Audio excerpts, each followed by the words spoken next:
मामूली DC SP या छोटे मोटे नेता के बस की बात नहीं। एक भिवानी के सर्जन की रिपोर्ट पीजीआई रोहतक में जाकर के मेडिकल अफसर एमडी बदल दे। जिस डॉक्टर मित्तल की बात आ रही है वो एमडी है, और वीसी की लाइन में एमडीयू का आने वाला वीसी बन सकता है। जब समाज एकता करता है,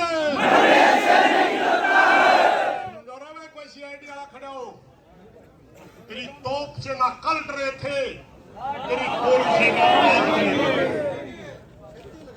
जब समाज एकता करता है, समाज एकता करता है, बेटी मनीषा अमर रहे, बेटी मनीषा अमर रहे। अगर आंदोलन लंबा चलता है बेशक चले, आंदोलन समय लेता है बेशक ले, मगर आंदोलन में अगर फूहड़पन आ गया, आंदोलन में उग्रता आ गई, वो जीतेंगे, हम हारेंगे।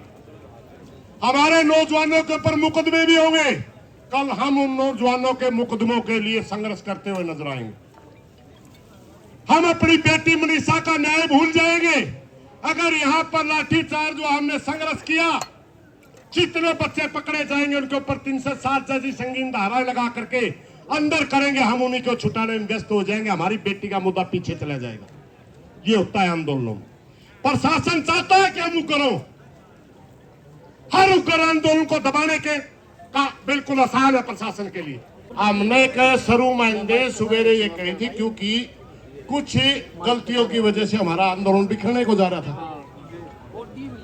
और अगर हम इसी तरह ये व्यवहार रखते तो हमारा आंदोलन बिखरने में ज्यादा टाइम भी नहीं लगेगा। दोबारा आंदोलन बढ़ाने के लिए कुछ रणनीतियां, कुछ नीतियां बनती हैं। हमने सबसे पहले गांव को से ही प्रार्थना करी थी कि गांव के लोग आओ भाई। शहरों में 5-7 आदमी आए, उसके बाद 10-15 आदमी आए, और अब हमने कहा कि एक बात सर बताओ भाई गांव वालों, पूरा हरियाणा आपका की तरफ देख रहा। अगर आप जो कल प्रशासन ने बयान दिया कि हमारी बेटी के साथ कोई गलत नहीं हुआ, वो सोसाइटी है, क्या आप इस बात से सहमत हो? गांव वाले नाट गए।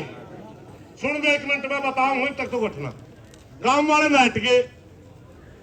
यही सोच हरियाणा की है कि हमारी बेटी के साथ गलत हुआ है, आत्महत्या नहीं की। अगर गांव वाले ये मानते हैं तो क्या हमने आंदोलन लड़ना चाहिए? वो कहने हैं, उन्होंने हमारे द्वारा कहा जी लड़ना चाहिए, मगर 2 बातें हैं भाई। गांव की मंजूरी बहुत जरूरी है, गांव जहां राम। उसके 1-2 आदमी हमारी बात से सहमत ना हो, मगर बाहर के किसी साथी को आंदोलन लड़ने के लिए सबसे बड़ी दिक्कत कहां होता है? यहां बिल्कुल ईमानदारी से मरने के लिए, हमारी बेटी को न्याय दिलवाने के लिए हरियाणा प्रदेश से लोग आ रहे हैं और दूसरे स्टेटों से भी लोग आ रहे हैं। जब किसी की तरफ ये देखा जाएगा कि ये व्यक्ति ज्यादा आंदोलन को बढ़ा रहा है, बूम दे रहा है, इसकी वजह से आंदोलन जुड़ रहा है, इसकी वजह से आंदोलन उठ रहा है, और गांव में कोई आदमी आंदोलन से खिलाफ हो, सारे हम पहला उसे आदमी जो राय का वो कहेगा तो तुम्हारा काम का नाश करवाओगा, अरे मनस मरवा के जाओगा, फिर सभ्य आदमी को वहां खड़ा होने में दिक्कत होती है भाई, समझे? अभी हमने दोबारा गांव को भेजा, वो कहने लगे जी 5-4 आदमी सहमत नहीं है। हमने कहा जो सरकार की नीति से सहमत है वो बेशक ना आए, हमें ऐसे लोगों की जरूरत नहीं है जो इस बात से सहमत है कि हमारी बेटी के साथ अन्याय हुआ है, हमें संघर्ष करना चाहिए, हमारी बेटी को न्याय दिलवाना है। वो गांव वाले आ जो, और किसी बाहर के साथी के सामने ये समस्या ना आए। एक बार गांव के साथी आकर के कहे कि ये पूरा हरियाणा प्रदेश का ही नहीं, बाहर से जो समाज आ रहा है, आप आंदोलन लड़िए, पूरा गांव समाज के साथ है और आपको हम आंदोलन लड़ने की इजाजत देते हैं, फिर हम आगे की रणनीतियों के बारे में चलेंगे। ये इसलिए हम चुप हैं। दूसरी बात सुन लो भाई, किरमारा साहब ने बहुत बात रखी, बटाला साहब ने भी रखी। तो एक बात है, हमारे प्रधान जी ने इशारा भी किया था अभी, भाई एक्शन भी कर सके। हाँ भाई, ताकतवर है, कर दे, ताकतवर है, कर दे। क्योंकि मामूली डीसी एसपी या छोटे मोटे नेता के बस की बात नहीं। एक भिवानी के सर्जन की रिपोर्ट पीजीआई रोहतक में जाकर के मेडिकल अफसर एमडी बदल दे। जिस डॉक्टर मित्तल की बात आ रही है वो एमडी है, और वीसी की लाइन में एमडीयू का आने वाला वीसी बन सकता है। पीजीआई नहीं, सारी यूनिवर्सिटी का वीसी है जी वो। अरे मेरे भाई दैया साहब सुन लिया कर, एक वीसी लगा उस यूनिवर्सिटी में, पीजीआई भी उसका मैं आऊँ। हाँ चलो ठीक है, के भी ज्यादा पढ़ा लिखा वक्त ठीक है, वो लाइन में है। क्योंकि वहां एक आंदोलन चला हुआ मजदूरों का, कर्मचारियों का,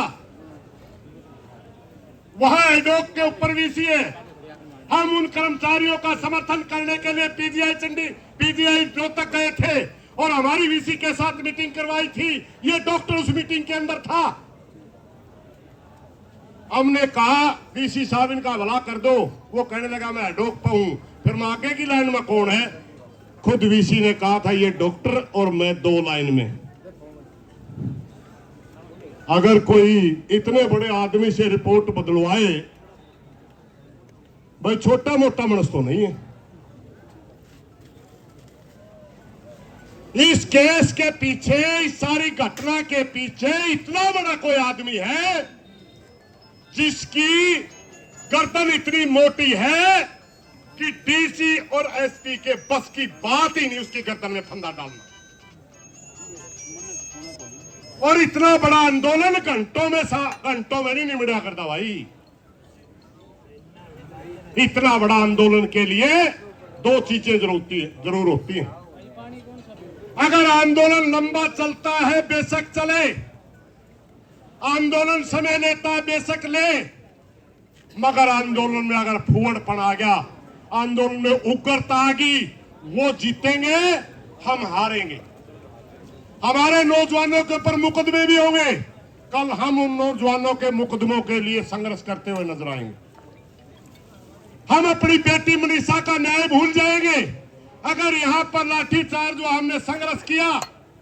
जितने बच्चे पकड़े जाएंगे उनके ऊपर 307 जैसी संगीन धाराएं लगा करके अंदर करेंगे, हम उन्हीं को छुटाने में व्यस्त हो जाएंगे। हमारी बेटी का मुद्दा पीछे चला जाएगा। ये होता है आंदोलनों में। प्रशासन चाहता है कि हम उग्र, हर उग्र आंदोलन को दबाने के का बिल्कुल आसान है प्रशासन के लिए, क्योंकि उग्र आंदोलन दबाना बड़ा आसान होता है। और जो आंदोलन गांधीवादी तरीके से चलता है, जिस आंदोलन की जड़ होती है, जिस आंदोलन की एक सोच होती है, जिनमें लड़ने का मादा होता है, जो लड़ना जानते हैं, उनको ना दबाया जा सकता, ना झुकाया जा सकता, ना बहकाया जा सकता। हमने पहले ही कह दिया था कि जो कल बातें आई, हरियाणा प्रदेश का नागरिक समाज उन बातों से सहमत नहीं है। मुख्यमंत्री जी, आपने जवाब देना पड़ेगा। पूरा हरियाणा की जनता चाहती है। कौन सी वो ताकत है जो भिवानी की रिपोर्ट बदल करके रोहतक हमारी बेटी की आत्महत्या बना देती है? कौन सी वह ताकत है जिसके नीचे झुक करके आप हरियाणा की जनता से बात नहीं कर रहे? आपने बताना होगा। एक भाई चर्चा चल रही थी, किरमारा साहब ने कहा था कि हमारा समाज जातियों में बट रहा होगा कोई भाई। हम तो कभी बटे नहीं, किसान है, किसान की कोई जाति नहीं होती। हमारी जाति भी किसान है, हमारा धर्म भी किसान है, हमारा नाम भी किसान है। हम चौधरी भजन लाल के खिलाफ लड़े, ओम प्रकाश चौटाला के खिलाफ लड़े, भूपेंद्र सिंह हुड्डा के खिलाफ लड़े, मनोहर लाल खट्टर के खिलाफ लड़े, सैनी साहब के भी खिलाफ लड़े। ना उन्होंने हमारी जातियां पाई, ना इनने जातियां पाएंगी। मनीषा बेटी इस समाज की बेटी थी और इस समाज की बेटी है, समाज न्याय चाहता है। और एक बात सुन दो भाई, प्रधान जी एक बात कर रहे थे कि तैयार रही हो थोड़ी सी, एक नारे के जरिए हम जवाब दिया करें। जब हमारे ऊपर प्रशासन जुल्म करे तब हम यू नारा लगा कर। नारा के है, जब भाईचारा एकता करता है मरने से नहीं डरता। बोलोगे नहीं सारे? एक नारा तो हम अपनी बेटी का लगाएंगे अमर रहे, दूसरा नारा ये लगाएंगे। भाइयों सबसे मेरी एक हाथ जोड़ के प्रार्थना है, हमने इकट्ठे रहना है। जो आड़े जा रहे हमने जाना नहीं। पहला तो मेरी हाथे जोड़ के प्रार्थना है, जो आड़े है उती जाना नहीं जब तक न्याय नहीं मिले। धन्यवाद। पीछे जो घटना हुई हम नहीं दोहराएंगे, किसी को हीरो नहीं बनाएंगे, किसी का नाम नहीं। हाँ गलत हुआ, हम सिर्फ इतना मानते हैं। पिछली जो घटना हुई हम सहमत नहीं, गलत है। सवाल उठते हैं उस पर, हमारा पेटा नहीं भरा भाई। हमें अपनी बात कहने का अधिकार है, सवाल से करने का अधिकार है सरकार के सामने। हमारे सवालों का जवाब दे। हमारी बेटी मरी है। अभी मैं उन नारों की शुरुआत करता हूं। बेटी मनीषा अमर रहे, बेटी मनीषा अमर रहे। अब मैं नारा लगाऊंगा, जब समाज एकता करता है मरने से नहीं डरता। पूरी ताकत से लगाना है। जब समाज एकता करता है मरने से नहीं डरता है। में कोई सीआईडी वाला खड़े हो, तेरी तोप से ना कल डरे थे, तेरी गोली से ना डरे थे। जब समाज एकता करता है मरने से नहीं डरता है, जब समाज एकता करता है मरने से नहीं डरता है। इन बातों के साथ मेरी प्रार्थना है, एक बार गांव वाले भाइयों का निर्णय लेने दो, उसके बाद आगे हमने क्या करना चर्चा करेंगे। क्योंकि किसी भी आंदोलन की जड़ होती है और जड़ गांव है। गांव इकट्ठा हो रहा है, हमारे को आश्वासन दे के जा रहा है कि हम इकट्ठा होकर के आपके बीच में आ रहे हैं। वो खुद बोलेंगे तभी हम आगे की कोई बात करेंगे। सभी साथी आराम से बोलते रहे। धन्यवाद। लो प्रधान जी।